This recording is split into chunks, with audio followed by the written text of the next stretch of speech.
9ാം ക്ലാസ്സിലായി.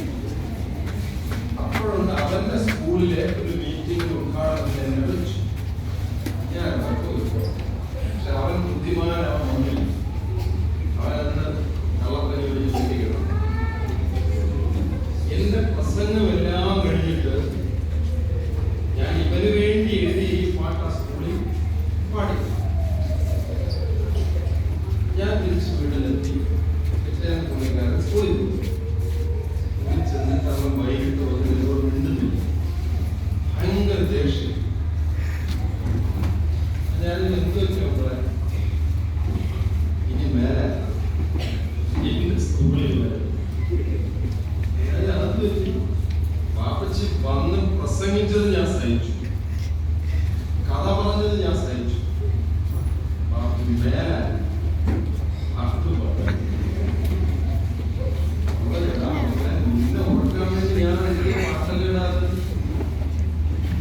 വാപ്പച്ചി ആ പാട്ട് അബ്സേർഡാണ്, അസംബന്ധമാണ് ആ പാട്ട്. അത് വിശ്വസിക്കാൻ പറ്റുന്ന പാട്ടാണോ? ആ പാട്ട് ഞാനൊന്ന് പാടട്ടെ, നിങ്ങൾ പാടാൻ കൊള്ളാമോ? ഓക്കെ, പക്ഷെ നിങ്ങൾ എന്നോട് പാടണം. പാടോ? സത്യം. പക്ഷെ ഒരാൾ പോലും പാടാതിരിക്കും. പാടുമില്ലേ? കാറ്റുകൊണ്ടൊരു വീട് കെട്ടാമോ,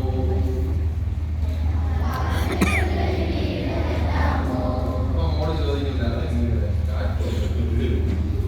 പക്ഷെ കാറ്റുകൊണ്ട് നമുക്കൊരു വീടാണ്, അറിയാമോ?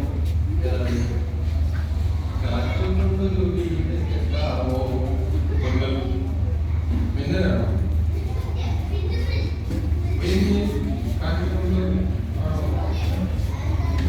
കാറ്റുകൊണ്ടൊരു വീട് കെട്ടിയിട്ടുണ്ട് നമ്മുടെ തലയുടെ മുകളിൽ.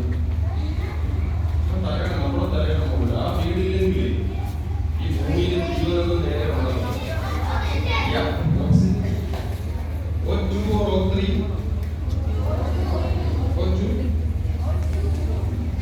ഓസോൺ ലെയർ എന്ന് കേട്ടിട്ടുണ്ടോ? ഒരു ഗുണം, അത് കാറ്റല്ലേ, വീടല്ലേ. ആ വീടുള്ളത് കൊണ്ടല്ലേ നമ്മളിവിടെ ഇരിക്കുന്നത്. അപ്പൊ ഒന്നുകൂടെ പാടാം.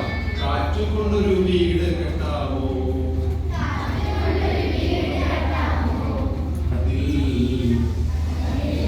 തൂവലായി പാറി നടക്കാമോ.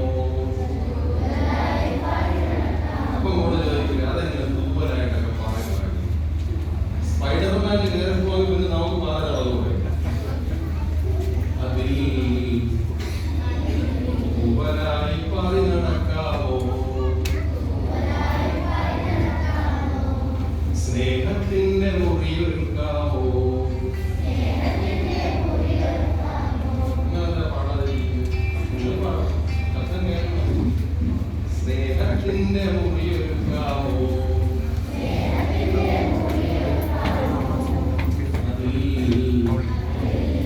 നക്ഷത്രങ്ങൾ കെട്ടിയൊരുക്കാമോ. നക്ഷത്രങ്ങളെ നക്ഷത്രങ്ങളെ നിങ്ങളെങ്ങനെ പുഞ്ചിരിക്കണ നക്ഷത്രങ്ങളെ.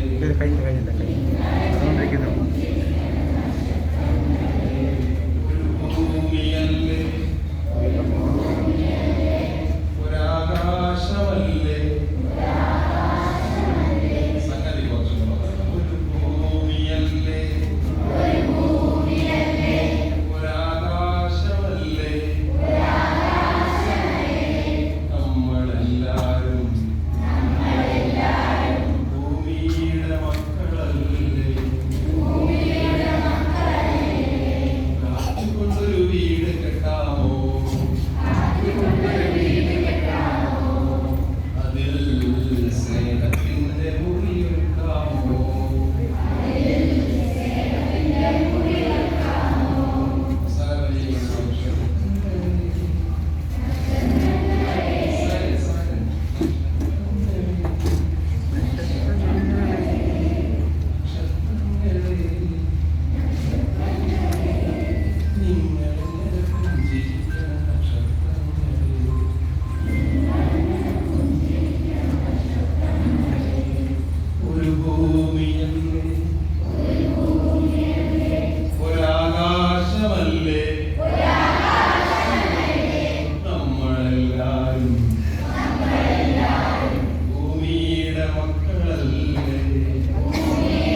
പൂർത്തീകരിച്ച ദിവസം